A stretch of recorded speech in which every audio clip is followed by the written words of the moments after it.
जय शिवराय, जय भीम, जय लवजी।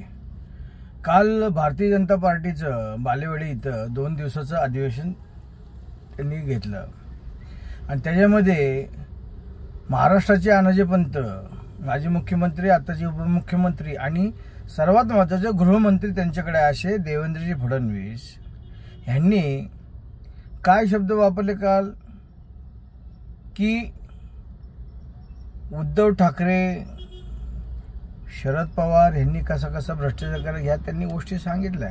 पण त्यांनी आता काय आदेश काढला माहिती, काल त्यांनी सभेमध्ये भाष्य काढलं की त्यांना जोडा। आता जोडायचं कोणाला जोडायचं, मतदारांना जोडायचं का विरोधी पक्षांना जोडायचं, कोणा हे त्यांनी काही क्लिअर केलं। पण त्यांना तोडा जोडा हे शब्द गृहमंत्री वापरतात। अहो, तुम्ही 5 वर्ष या महाराष्ट्र राज्याच्या या सुसंस्कृत महाराष्ट्राचे तुम्ही मुख्यमंत्री म्हणून लाभलेला होतात आणि तुम्ही ही भाषा वापरता का? तर तुमची सत्ता गेली म्हणून। आणि तुम्ही सत्ता गेल्यानंतर परत ती सत्ता कशी आणली आहे अख्ख्या महाराष्ट्राला माहिती आहे, त्यामुळे जास्त तुमच्याबद्दल बोलण्याची गरज नाही। मग इथून थांबल्यानंतर तुमचे जे तडीपार जे आहेत, या दुर्दैव आहे भारताचं की असे गृहमंत्री आपल्याला लाभले की ते स्वतः तडीपार आहेत। आणि त्यांनी काय शब्द वापरले काल, माननीय, आम्ही पुणे जिल्ह्यात राहतो, माननीय शरदचंद्र पवार साहेबांच्या बाबतीत त्यांनी सांगितले की भ्रष्टाचाराचं संस्थापक म्हणजे शरद पवार, ही त्यांनी भाषा वापरली। मग इथं थांबले नाही तर म्हणले उद्धव ठाकरे हे औरंगजेबाचे जे पोस्ट आहेत त्यातले हे अध्यक्ष आहेत। तुम्ही काय लेवलला जाऊन राजकारण करताय? असं महाराष्ट्र नव्हता, विरोधी पक्ष असे नव्हते, पण तुम्ही आणि तुमचे सत्ताधारी तुम्ही एवढे म्हणजे खालच्या दराला वागताय हे तुम्हाला काय माहित नाही का? बरं तुम्हाला परवा तुमच्या गृहमंत्र्यांनी सांगितलं की बाणेरमध्ये एका महिलेवर तिचे लहान मुलं असताना एकाने त्यांच्यावर हल्ला केला, त्यांना रक्त येस्तोपर्यंत मारलं, हे तुम्हाला गृहमंत्र्यांनी सांगितलं का?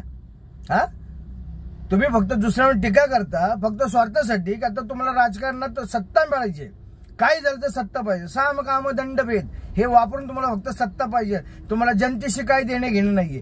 तुम्ही एकीकडे माझी लाडकी बहीण योजना आणता आणि त्याच बहिणीचं असं तुम्ही शोषण केल्यासारखं तुम्ही करता, तिच्यावर तुम्ही लक्ष देऊ शकत नाही आणि काय तुम्ही भाषा करता। तुम्हाला इलेक्शन आले की ह्या सगळ्या गोष्टी संपतात। शरद पवारांच्या बद्दल बोलायचं, उद्धव ठाकरे साहेबांच्या बाबतीत बोलायचं, कारण तुम्हाला माहिती आहे आता आपल्याला कोण विचारत नाहीये, कारण आपलं आता चालत नाही। आपलं जे नाणं खोटं होतं जे शेटजींचं ते आता बंद झालेलं आहे, त्यामुळे आता काहीतरी वेगळं काहीतरी आणायचं आणि असा तुमचा प्रयत्न आहे। पण एक लक्षात ठेवा, माझी मायबाप गोरगरीब जनता यांना सगळ्यांना चांगलं कळलेलं आहे की बीजेपी हा पक्ष आणि त्याच्याबरोबर राहिलेले मित्र पक्ष हे काय कशा पद्धतीत वागतात हे त्यांना सगळ्यांना आता मायबाप जनतेला कळलेलं आहे। त्यामुळे आपला पराभव हा निश्चित आहे। तुम्ही काय तोंड वरकून सांगत होता की आमचा मुख्यमंत्री बसणार, अहो चला चॅलेंज देतो, एक काँग्रेसचा सच्चा कार्यकर्ता मला चॅलेंज देतो, यावेळेस काय झालं तर महाविकास आघाडीचाच सरकार येणार आणि महाविकास आघाडीचाच मुख्यमंत्री होणार, हे लक्षात ठेवा। जय भीम, जय लवजी, जय महाराष्ट्र।